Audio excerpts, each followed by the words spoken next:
Assalamualaikum warahmatullahi wabarakatuh.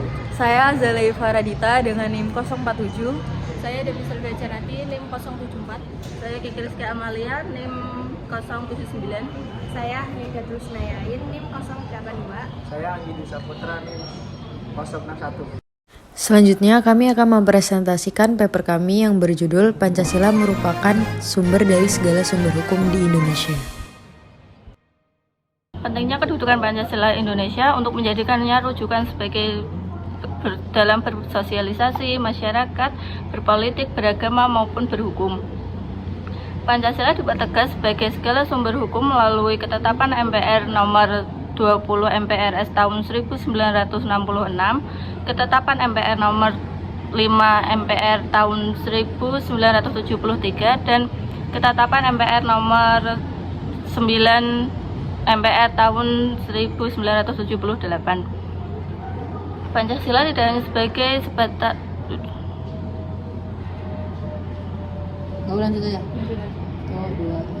Pancasila tidak hanya sebatas sebagai sumber pemberi legitimasi yang sahih bagi kekuasaan otoriter Orde Baru. Pada masa reformasi, keberadaan Pancasila sebagai sumber segala sumber hukum masih memperoleh rumah hukum melalui TAP MPR nomor 3 /MPR /2000 tentang sumber hukum dan tata urutan peraturan perundang-undangan. Akan tetapi, dalam TAP MPR ini tidak lagi ditegaskan secara eksplisit tentang Pancasila sebagai sumber segala sumber hukum dalam sistem hukum nasional. Oleh karena itu, dibuatlah Undang-Undang Nomor 10 Tahun 2004 tentang pembentukan peraturan perundang-undangan guna mempertegas kembali kedudukan Pancasila sebagai sumber segala sumber hukum. Namun, dalam hierarki peraturan perundang-undangan menurut UU ini, TAP MPR sebagai rumah hukum Pancasila dihilangkan. Karena itu, UU tersebut kemudian diganti dengan UU Nomor 12 Tahun 2011 yang mengatur tentang hal yang sama. Pasal 7 ayat 1 UU Nomor 12 Tahun 2011, TAP MPR kembali dimasukkan dalam hierarki peraturan perundang-undangan dan berkedudukan di bawah UUD 1945.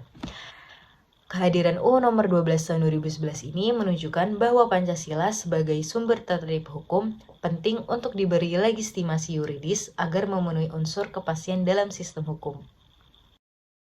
Keberadaan Pancasila dalam pembukaan Undang-Undang Dasar 1945 menimbulkan berbagai konsekuensi logis. Mengingat bahwa pembukaan Undang-Undang Dasar 1945 adalah bagian dari Konstitusi Indonesia yang ditetapkan pada 18 Agustus 1945 dan telah diamandemen sebanyak 4 kali dalam satu rangkaian perubahan pada periode 1999 sampai 2002. Pancasila merupakan sumber dari segala sumber hukum di Indonesia. Hal ini dijelaskan dalam peraturan MPR nomor 3 MPR 2000 tentang sumber hukum dan tata cara peraturan perundang-undangan pasal 1 TAP MPR yang berisi 3 pokok. Yang pertama, sumber hukum adalah sumber yang digunakan sebagai bahan penyusunan peraturan perundang-undangan. Kedua, sumber hukum terdiri dari sumber hukum tertulis dan sumber hukum tidak tertulis. Dan yang ketiga, sumber konstitusi nasional adalah Pancasila sebagaimana tercantum pada pembukaan Undang-Undang Dasar 1945, yaitu ketuhanan yang Maha Esa, kemanusiaan yang adil dan beradab, persatuan Indonesia, dan kerakyatan yang dipimpin oleh hikmat kebijaksanaan dalam permusyawaratan perwakilan, serta keadilan sosial bagi seluruh rakyat Indonesia, dan Undang-Undang Dasar 1945. Sebagaimana yang termuat dalam pasal 2 Undang-Undang Nomor 10 Tahun 2004 yang menyatakan Pancasila merupakan sumber dari segala sumber hukum negara, dengan tegas menyebutkan bahwa penempatan Pancasila sebagai sumber dari segala sumber hukum negara sesuai dengan pembukaan Undang-Undang Dasar 1945 yang menempatkan Pancasila sebagai dasar ideologi sekaligus dasar filosofis bangsa dan negara, sehingga setiap materi yang termuat pada peraturan perundang-undangan tidak boleh bertentangan dengan nilai-nilai yang terkandung dalam Pancasila. Setelah perubahan Undang-Undang Negara RI tahun 1945, istilah Pancasila sebagai sumber dari segala sumber hukum ditemukan dalam Undang-Undang Nomor 12 Tahun 2011 tentang pembentukan peraturan perundang-undangan dan Peraturan Presiden Nomor 87 tahun 2014 tentang peraturan pelaksanaan Undang-Undang No. 12 tahun 2011. Dalam pasal 2 Undang-Undang Nomor 12 tahun 2011 penyambutan bahwa sumber dari segala sumber hukum negara adalah Pancasila.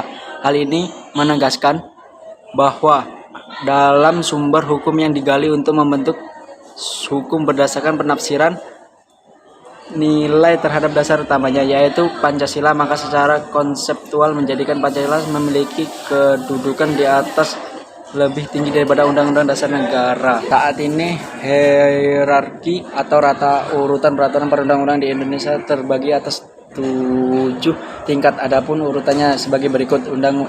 Undang-Undang Dasar Negara Republik Indonesia tahun 19 UUD 1945. 2. Ketetapan Majelis Permusyawaratan Rakyat MPR. 3. Undang-undang atau peraturan pemerintah pengganti undang-undang. 4. Peraturan pemerintah. 5. Peraturan presiden. 6. Peraturan daerah provinsi. Dan 7. Peraturan daerah kabupaten.